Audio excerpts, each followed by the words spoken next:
Hey guys, welcome back to the Enthusiast Mechanic. My name is Mike. Today we have a good one here today. We have a Chevy that has a 22 millimeter lug nut bolt. Now, what happens on these a lot, and this is not just a problem that goes to Chevy, it happens on a lot of manufacturers that use this type of lug nut style. Essentially, what these lug nuts are, they're a two-piece. You have your lug nut that's an open end, and then they put this fancy chrome cap on top of it. Now, this one is a really good way to explain it now. Is you can see this lug nut is completely tight, and you can see that this thing is just moving. Basically, what this is, it's a two-piece lug nut. They have a cover over an actual open-end nut. So the problem that happens on these is one of two. Either they get loose and they make noise like this, and you'll get a customer complaining about a rattling noise, which the only way to really fix this, replace the lug nut, get a new one. The second problem that we have is like we have on this one up here. This one you can see it's not moving, but also it's not going to allow me to put a socket on it. Because what tends to happen a lot too, if it doesn't get loose, what'll happen is water gets in there, it'll basically rust up the inside, pushing the sides out, and it'll make it almost impossible to get it off. These are a 22 millimeter. I have a 22 millimeter socket here. There you go. You guys can see that. And basically what you're going to want to do is put this on here to remove it.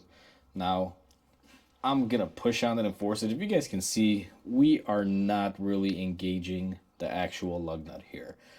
Reason is this one has basically rust jacked. That's what I like to call it. And the sides are so fat that it just cannot accept this anymore. Now, what some people will do here is they'll just go one size up. But in reality, that is too big. It won't really grip on the sides really well. So what I like to do in this scenario is I have the special tool now. This one is made by CTA, I believe. It comes in a kit. So this is a 22 and a 22 and a half. So like I said, some people go to 23 for this.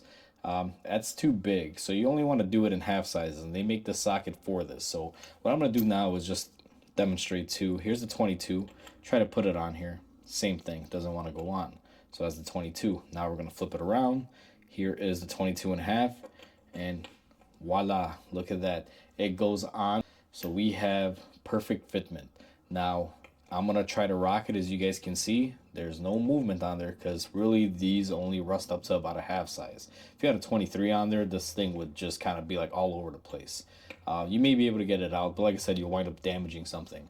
So I tend to use these. These actually save the day for me. Now, realistically, if you get these off, I usually tell people, take them off, don't put them back on, and get some new lug nuts for the car. Sometimes some customers don't really want to hear that. They're like, oh, they're fine. So what I basically do is I use this to take them off and hopefully replace them. But in the case I do have to put them back on, I am able to put them back on. And I'll be honest, usually the customer comes back, they go to another shop for something, and they tell me, hey, I can't get my wheels off because you guys tied them. Well, that's because that shop does not have this socket. And what do? They just blame the last guy who worked on it, when in essence, it's not really an issue of the guy who worked on it, more of an issue with the lug nut.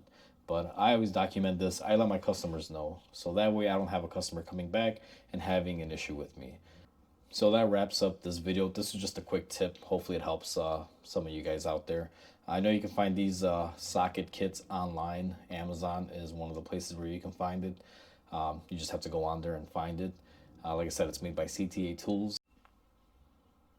So with that, guys, I just want to mention, if you guys could comment, like, and subscribe my videos, help my channel grow. I want to be able to make more content like this for you guys. The best way for me to do that is if my channel grows.